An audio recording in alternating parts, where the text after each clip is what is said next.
सरस्वती मैया की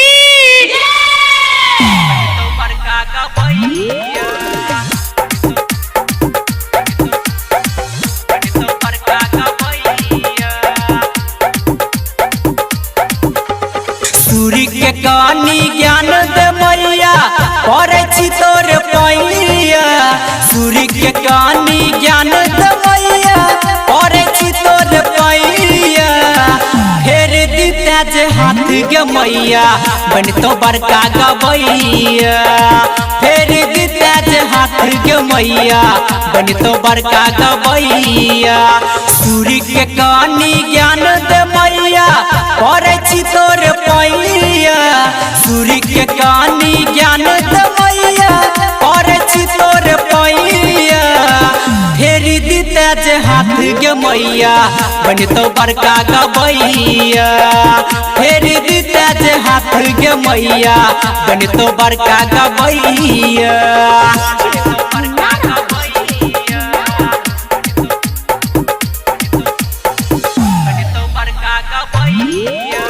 प्रेम से बोलिए सरस्वती मैया की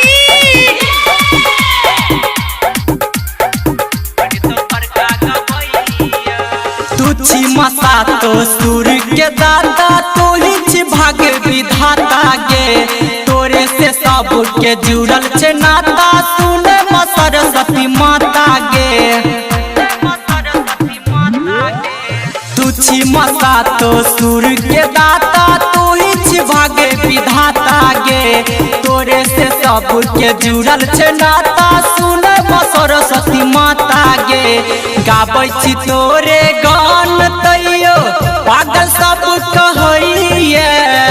फेर दीता जे हाथ गे मैया बन तो बड़का गवैया। फेर दीता जे हाथ गे मैया बन तो बड़का गवैया। फेर दीता जे हाथ गे मैया।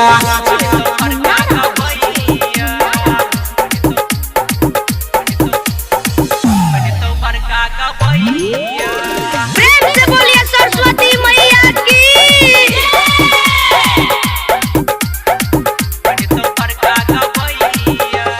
अपन कलम से लिख दे मैया हमारे तू कपार गे। कहे छो प्यारे लाल जितेंद्र कर देना एगो उपकार गे। अपन कलम से लिख दे मैया हमारे तू कपार गे। कहे छो प्यारे लाल जितेंद्र कर देना एगो उपकार गे। राजा राइटर कहे छो मैया खोलही अपन नजरिया। फेर दीता जे हाथ गे मैया बन तो बड़का गवैया। फेर दीता जे हाथ गे मैया बन तो बड़का गवैया। माँ फेर दीता जे हाथ गे मैया। प्रेम से बोलिए सरस्वती